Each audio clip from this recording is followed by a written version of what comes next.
Okay, we're happy to have you back in Chile. And with your new album, Kicking My Feet, how did you feel with the audience response to this record? Yeah, it was amazing. I feel like this record, it was obviously a lot of work, a couple years of writing, and it's kind of writing in a new way for me, kind of talking about, I guess, kind of opening up in different ways and kind of more sincere in this way. So I was a little nervous, but I feel like everyone responded to it well. Now I've been on tour for the past month, seeing that first-hand reaction to the songs, playing it live, and seeing what the fans sing back the loudest has been really cool. That's cool. Yeah.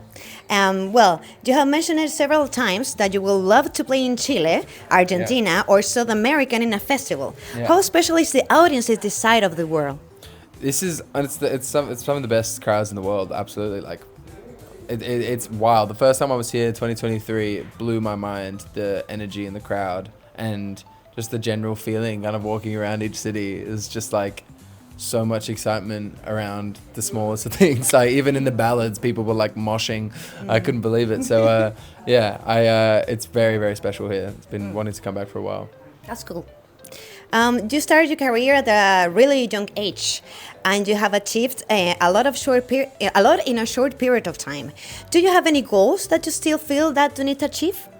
Yeah, definitely. I don't really set myself goals, but I feel like I kind of just set myself time periods of how, if I can keep doing this for that long, then that is achieving that goal.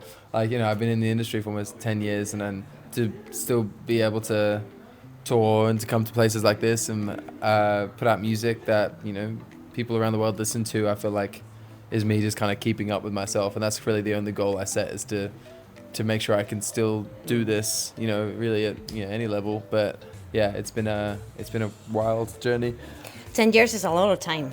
Yeah, it is. It's we had 10 years of experience for I'm 23, so it's kind of still feels like the start, and it still feels like a short amount of time. You're really young. To other people, I guess. Yeah. I'm 31. Well, hey, and I'm still here. Young. You're young. That's very young. No, I think so. I think so. What of your songs lift up your spirit? Ooh, live playing, Not What's Going On is a really fun one, and it definitely gets me hyped. Or an old one like You Against Yourself is really fun to play. Face to Face is really fun to play. Just all the ones that are kind of up-tempo and the crowd kind of sing the loudest are the ones. Or people where they jump around, which I think is kind of for the set for Lollapalooza. It's very up. It's very jumpy, dancey. So I'm excited for that. Cool. And what of your songs makes you cry? Ooh, I don't know. Probably just the acoustic ones.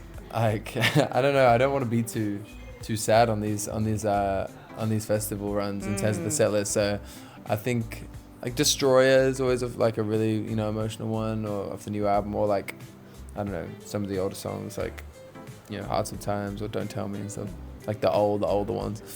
Well, we have happy and not that happy feelings or times. Well, you drop an EP filled with cover songs, and you have played homage to other artists in your shows.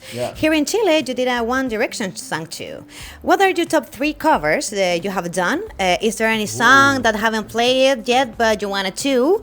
And do you have any cover songs prepared for this Lolla show? Oh, that's a good question. I have a couple ideas for covers, nothing set in stone. But my favorite covers that I've done, that's a good question. I think Night Changes was up there because that just got the crowd so hype, and that was really fun. I Got a Feeling, Black Eyed Peas. I did I did an acoustic ballad version of that, which was pretty funny.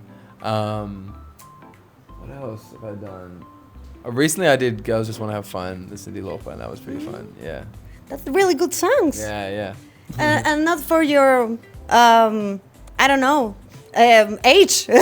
Hey, you gotta bring in the whole crowd. You can't go too niche. You gotta make them big songs. I feel like when you do a cover, it's the more people who know the song, the better. But the more kind of you make it, the more memorable. In some of your songs, you talk about fame and the hard time associated with it, mostly being lonely or missing your family. How did you get over those feelings? How do you find something in your tours that make you feel like home? Yeah, of course. I think kind of just bringing parts of home with me is always special, whether it's friends or my partner or family. That's always, helpful.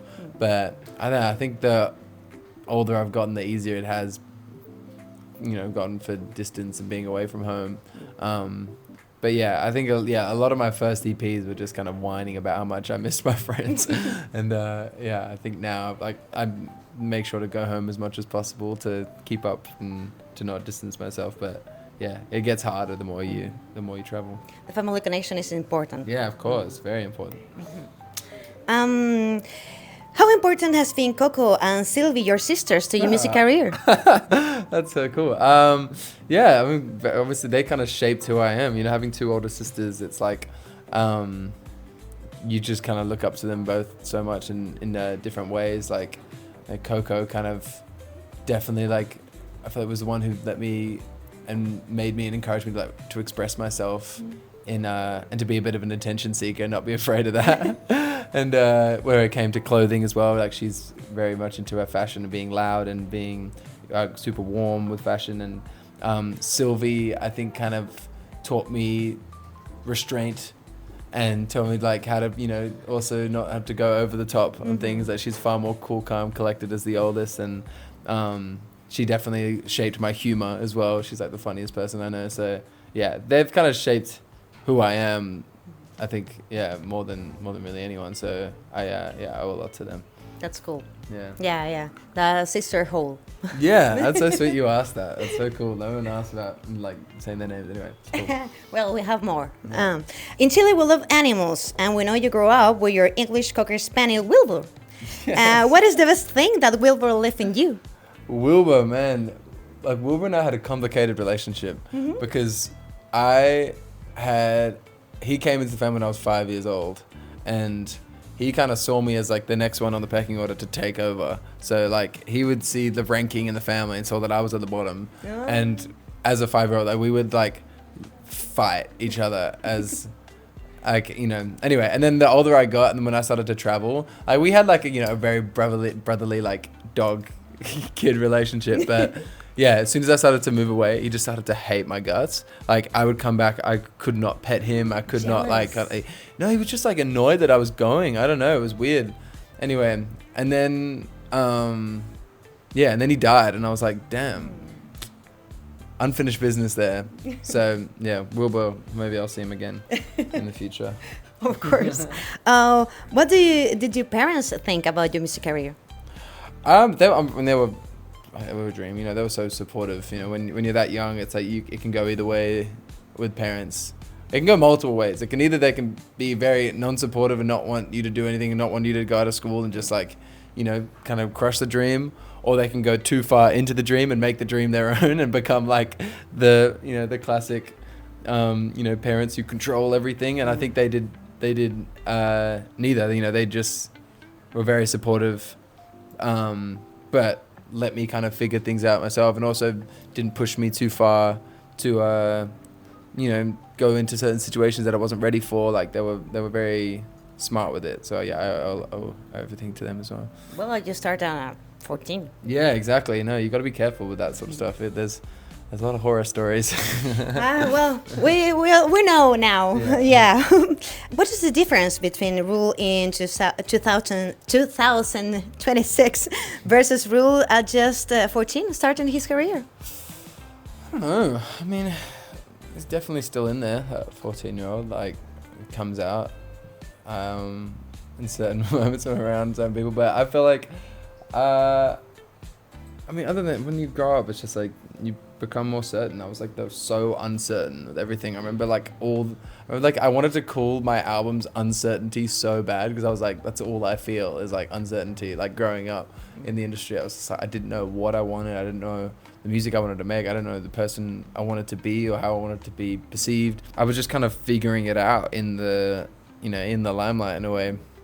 But I think now, just the older you get, you just kind of find more certainty and you find more intention with what you do. And I think that's what I've kind of the main difference is which obviously changes a lot about who you are when you're certain. So yeah, it has to be that. To finish things up, what is your message you leave for your Chilean relites? I mean, just a massive thank you, really, for sticking around and playing the music. I've been across the other side of the world for the past couple of years, but when the first time I came out here, it was so magical. And this new album, I've seen the love, and to be able to play Lollapalooza is like an absolute dream out here. So I'm so excited tomorrow, and I can't wait to see everybody. Yay. Yeah. Okay, we start the dynamics. Well, in Chile, we have our own language. So we like to know how many words do you know of our whole language? Do you know what mijito rico means? No.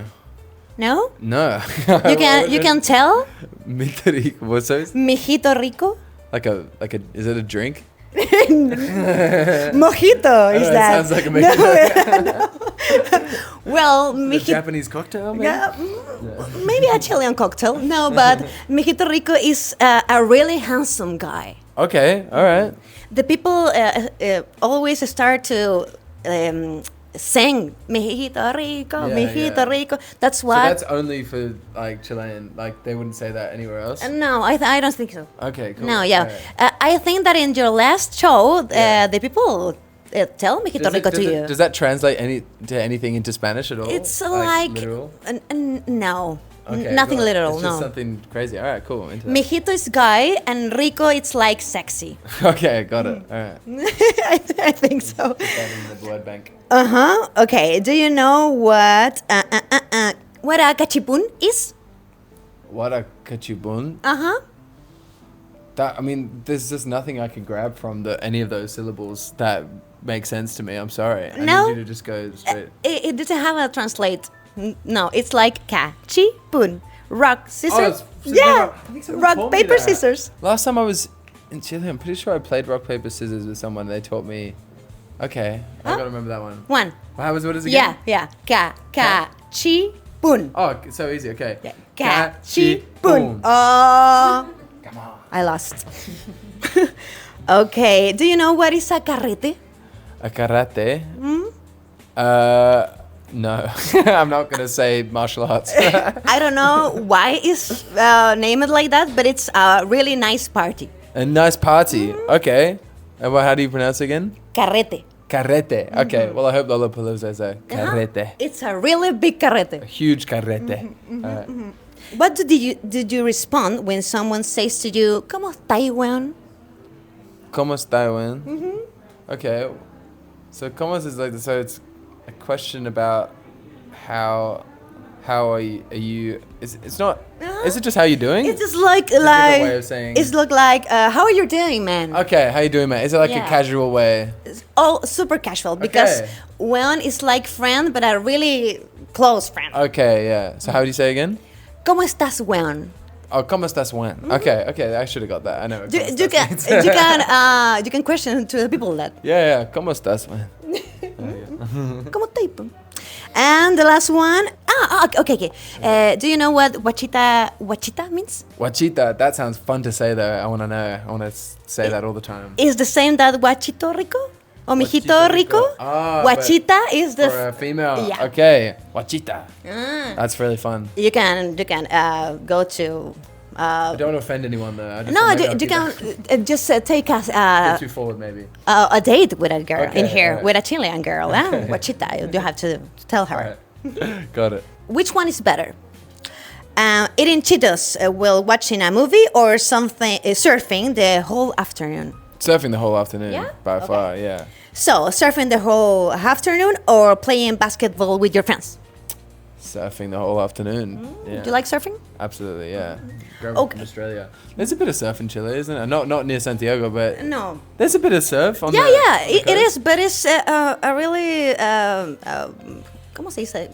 A cold? No, it's like dangerous. Dangerous? Yeah. Why? We have a lot of beaches that are just dangerous. Rough and like sharky or no? No, like Just big waves. Yeah.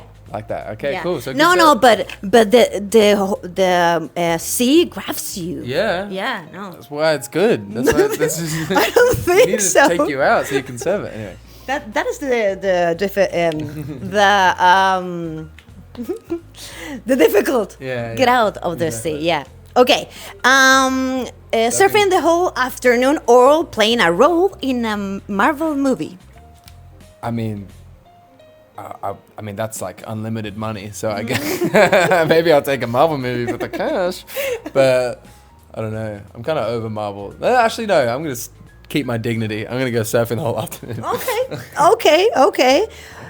Surfing the whole afternoon or a world tour in the biggest stages. In a world tour on the biggest stage, you know, the adrenaline of surfing is good, but nothing compared to playing a big show. Yeah. I think so. So, the world tour in the biggest stages or recording a collab with Phoebe Bridgers. Damn. I probably recording a collab with Phoebe Bridgers. That'd be cool. Oh my gosh, she's great. Yeah. Why? I don't know. She's incredible. She's amazing. She also hasn't put out an album in like 5 years, so I feel like, you know, she's got some eyes on her right now. I'll take that. It's all business decisions, you know. Nice. Okay, that's it. That's it. Thank you so much. Thank you.